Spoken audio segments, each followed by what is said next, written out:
Donald Trump is one of the most polarizing figures in the entire world, and his birth chart explains exactly why. We're going to go into it in this video. And honestly, some of his placements are pretty shocking. One of the most interesting charts that I've seen.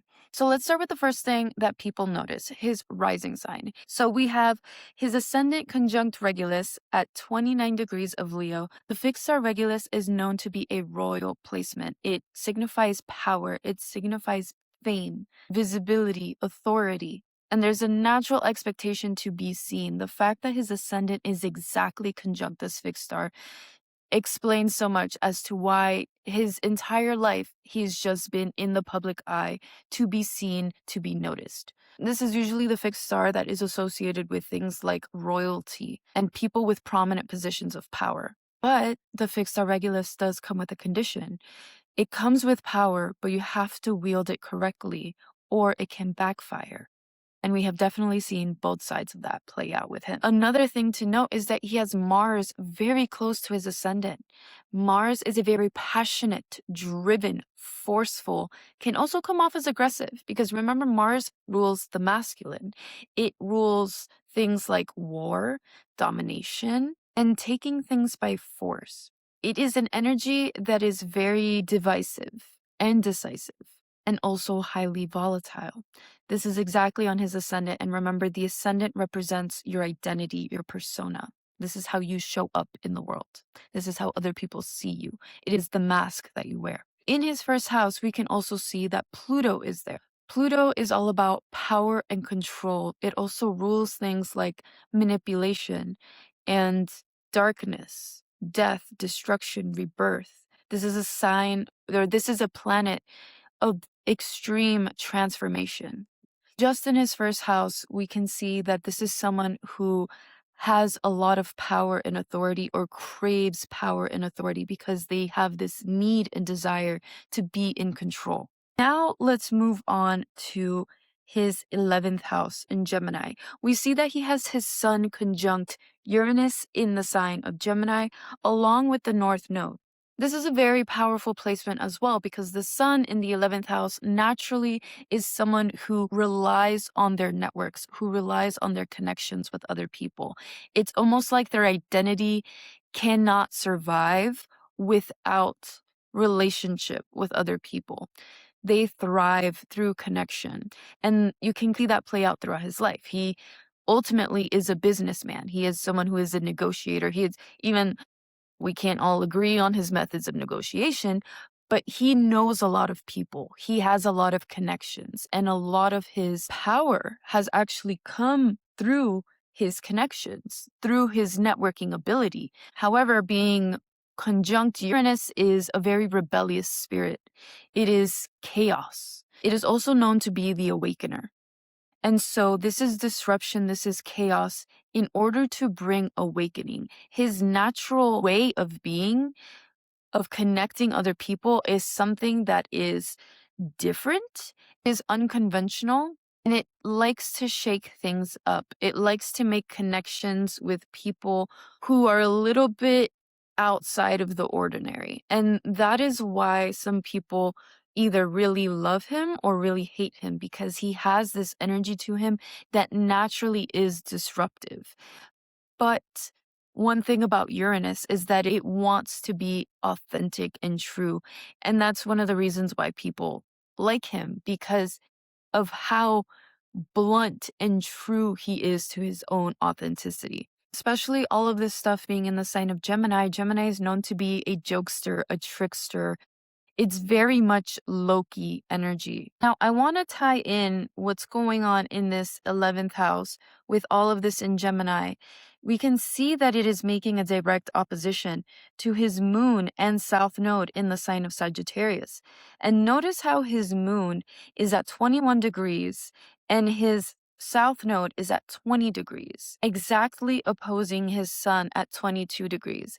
This means that he was born under a lunar eclipse. Now, people who are born under eclipses usually have a very tumultuous type of life. They feel the eclipses much more strongly than everyone else. Eclipses are known to be turning points. They change and disrupt things. They're like new chapters beginning on every story. That's an eclipse always marks a new chapter beginning or a chapter ending. So someone like Donald Trump, their life goes through in chapters. They can see their life progressing through these major turning points in their life that keep stacking up on each other to form this grand story, this grand arc. Usually people born under eclipses, especially the fact that it is so close to the actual degree, it's almost an exact eclipse that he was born under, is very rare to be born under this type of planetary alignment. Therefore, someone like him is someone who is meant to be a major part of the grand story of humanity. Usually someone that's born under eclipse is also very powerful. They have a lot of major life changes that stimulate some sort of growth, whether within themselves or the collective as a whole. Now, let's talk about his Mercury, because I think you guys will find this to be very surprising. He has Mercury in the sign of Cancer. This is naturally a very intuitive type of placement. Mercury is our communication, it is our speech, it is our intellect. So it is how we express ourselves. He has it in the sign of Cancer, a very emotional and empathic sign. So you would think naturally with the things that he says and how he blurts things out without really thinking about them, it almost seems like he doesn't care. Interestingly enough, with his Mercury being in the sign of Cancer, he does kind of care. He has an idea of how his words affect other people. He understands that. However, the dark side with Mercury being in the sign of Cancer is that sometimes you can say things very emotionally. And that's where he trips up. He can say things based off of emotion, and he doesn't process that emotion until later. And so we can definitely see that play out with a lot of his speeches, a lot of the things that he says whenever he's in debates and stuff like that. And he does get emotionally triggered. He immediately just starts spewing out things. Being in the 12th house, also, I would like to note, 12th house is a very hidden house. It is the house of secrets. It is the house of our deep subconscious. And so there's definitely a lot that he keeps underneath the surface, even though it doesn't seem like that, because he does just be blurting things out. Is also a man with a lot of secrets. We'll just say that much. Another surprising aspect that I wanted to touch upon was his Chiron in the sign of Libra. This is a really interesting placement because Chiron represents our wounds. So having Chiron in Libra in the third house can represent someone who has a core wounding around their communication, because third house is our communication. It is how we interact with other people. Being in the sign of Libra, it wants harmony. It wants to be understood. However, with Chiron there, this means that he could have a core wounding about being misunderstood, not being heard, feeling like he doesn't really belong, and it's because his communication.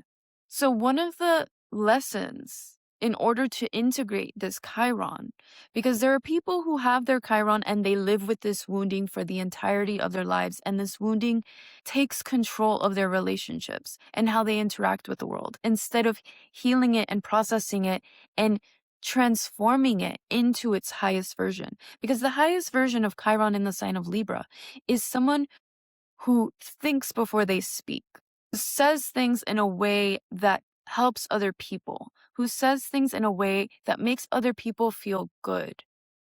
He has that ability within him. But this core wounding of feeling misunderstood and not wanting to be misunderstood, it comes off as defensiveness.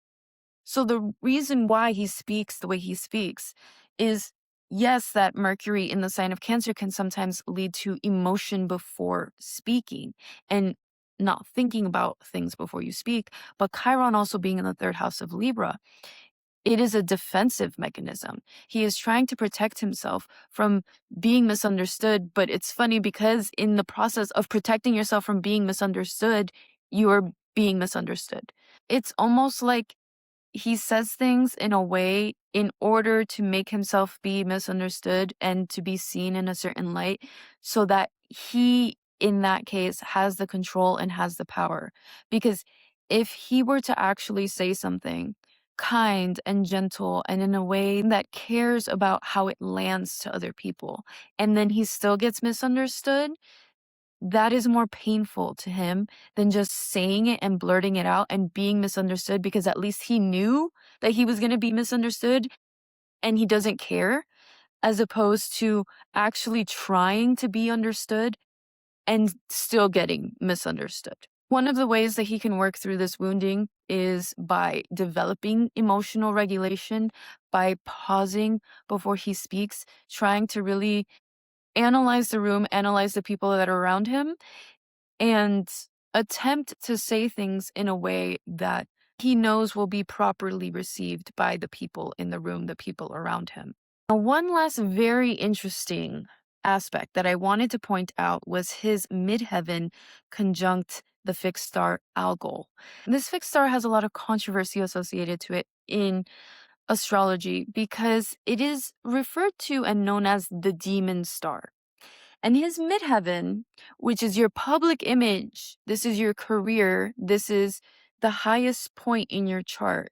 His midheaven is directly on top of this fixed star, the demon star. It is considered to be one of the most intense and malefic fixed stars in astrology. It signifies intense passion, danger, deep transformation, and is often associated to violence or crises. And one thing that I found to be really interesting is that this fixed star is also associated with things like beheadings and a figurative loss of power. And that time where the assassination attempt happened with him, it was a transit with Mars square Uranus happening on his midheaven. This fixed star represents the head of Medusa. So it's like a wrathful gaze. It is bringing death and destruction to all those who cross her the wrong way. So he has a lot of, once again, very powerful placements in his chart, some of them indicating extreme power dynamics, also associated to possible violence, extreme violence. The good side with Algol is that it can bring an intense creative expression and public impact. Now, a couple of things that I'm looking out for in Donald Trump this summer, we are going to be having a lot of very interesting things happen to his chart. Specifically, on August 12th, we will have an eclipse happening in the sign of Leo. It's going to be a solar eclipse happening very close to his ascendant and his Mars. This is going to be a solar eclipse on the south node. So the south node is something that we are letting go, things that we are shedding, things that no longer serve us. The fact that it's happening on his ascendant is he is shedding an identity, something that no longer serves him. He is letting something go. And if he doesn't let it go, then usually the universe will do things, because if the universe is telling you to let something go and you're holding on to it and you're clinging it will continue to do things to make sure that you let that thing go, because it is part of your next stage of evolution.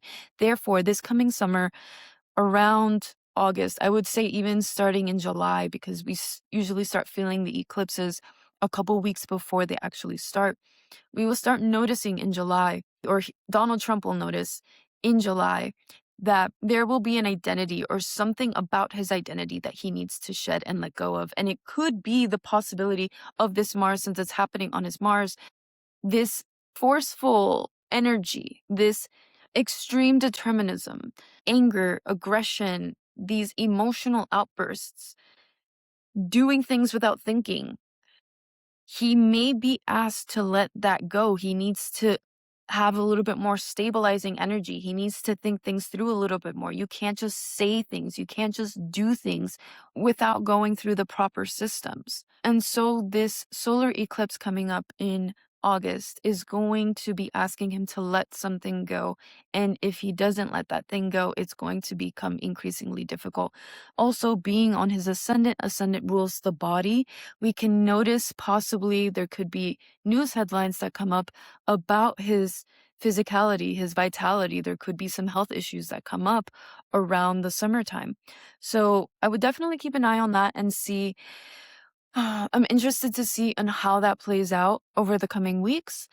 And let me know what you thought about this chart reading down below. If you want your own chart reading, you can check my website. I offer a variety of different readings, from a very basic one to a more in-depth one going into your human design, your numerology, and your astrology. So if you've ever been interested to know a little bit more about what your chart says about you, definitely check out the link in my description below. Let me know also if there's any celebrity, any couples also, because I'm interested in doing some synastry readings. If there's any celebrity couples that you're interested in me doing a synastry reading for as well, leave them down below so I can leave a note of that and make the video as soon as I can. But I hope you guys enjoyed the video. Thank you so much for watching, and I'll see you guys in the next one.